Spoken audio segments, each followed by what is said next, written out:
channel!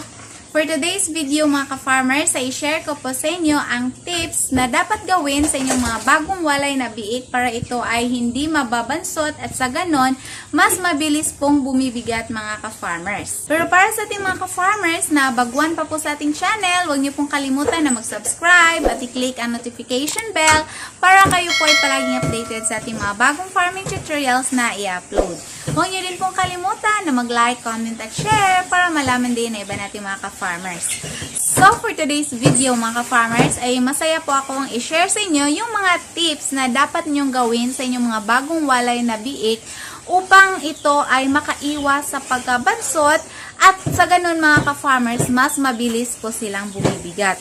Meron po kasi tayo dito mga bagong walay na biik mga ka-farmers. Ayan.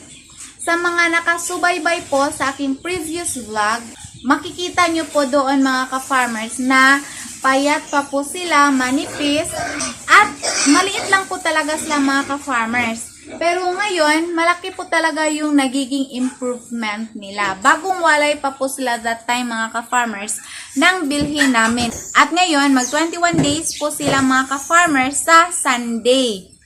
So, i-share ko sa inyo ngayon mga ka-farmers kung ano po ba yung mga ginagawa namin dito sa aming babuyan upang magkaganito sila mga ka-farmers na makikita nyo po talaga na malaki na sila.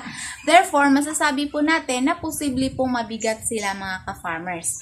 So, yung unang-una po talaga na ginagawa namin mga ka-farmers kapag ganito pong mga biik ay hindi po namin yan pinapaliguan. Kapag galing sa biyahe mga ka-farmers, hindi po muna namin pinapaliguan ang aming mga biik.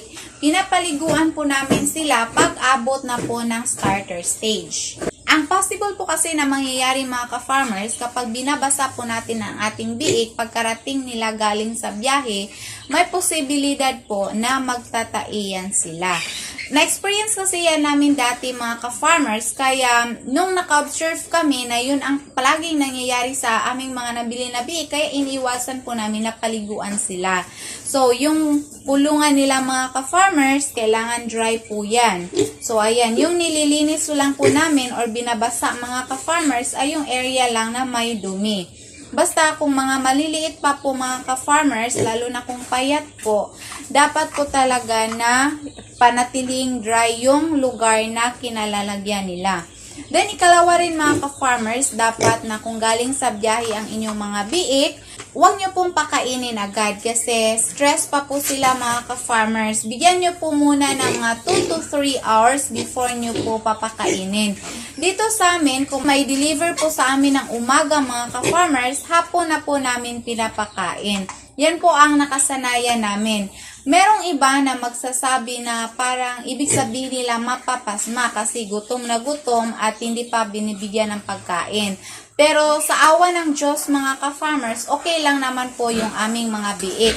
Na-experience din namin yan na pagkarating mismo, binibigyan namin ng pagkain. Kaya lang, ang nangyayari, basang-basa po yung dumi nila mga ka-farmers. At once na yung biik na galing sa biyahe, basang-basa po yung dumi mga ka-farmers, mahirap po yan makarecover kahit na nagbibigay na po tayo ng antibiotic. Kasi ang number one reason po niyan ay stress sila, hindi po nang dahil sa bacteria. So, as much as possible, iwasan lang po natin mga ka-farmers dahil wala naman pong mawawala sa inyo kung maniniwala po kayo.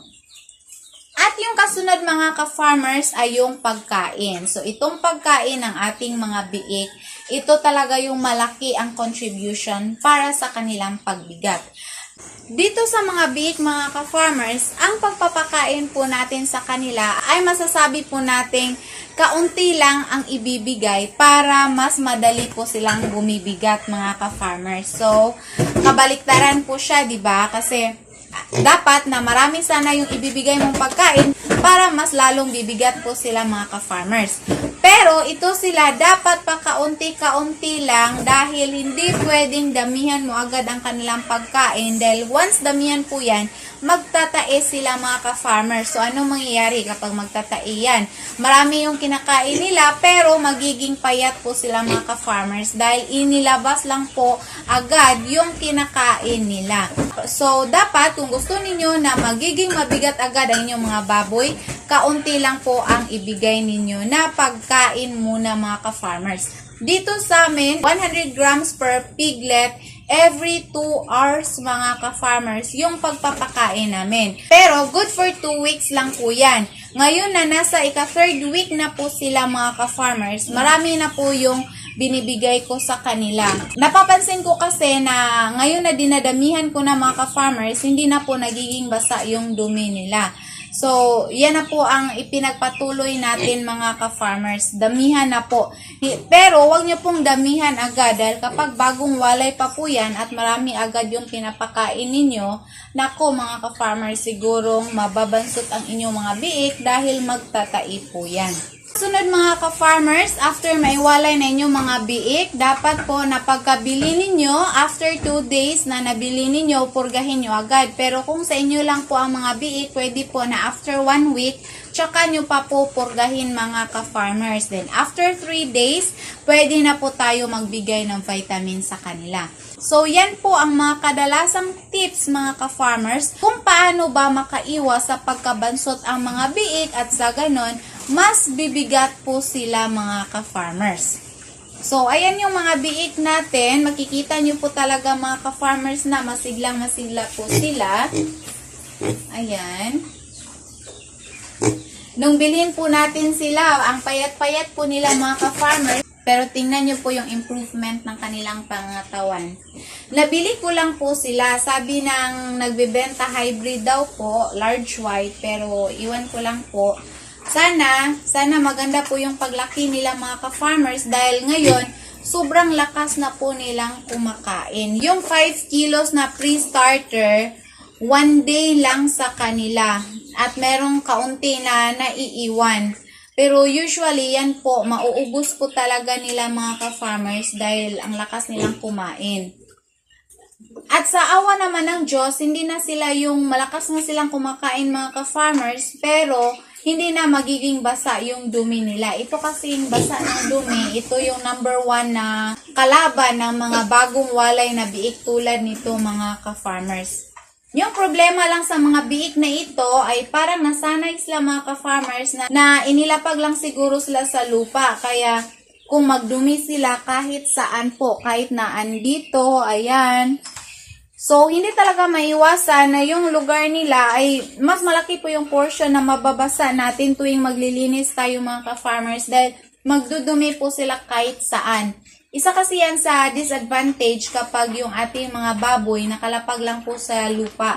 Parang meron din silang instinct na they can cook anywhere mga ka-farmers. So, ayan.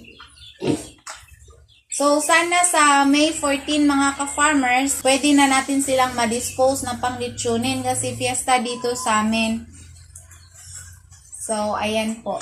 So, yan lamang po mga ka-farmers ang dapat ninyong gawin sa inyong mga bagong walay na biik para maiwasan po ang pagkabansot at mas bibigat po sila mga ka-farmers. So, thank you for watching mga ka-farmers. Happy farming! God bless! Bye-bye!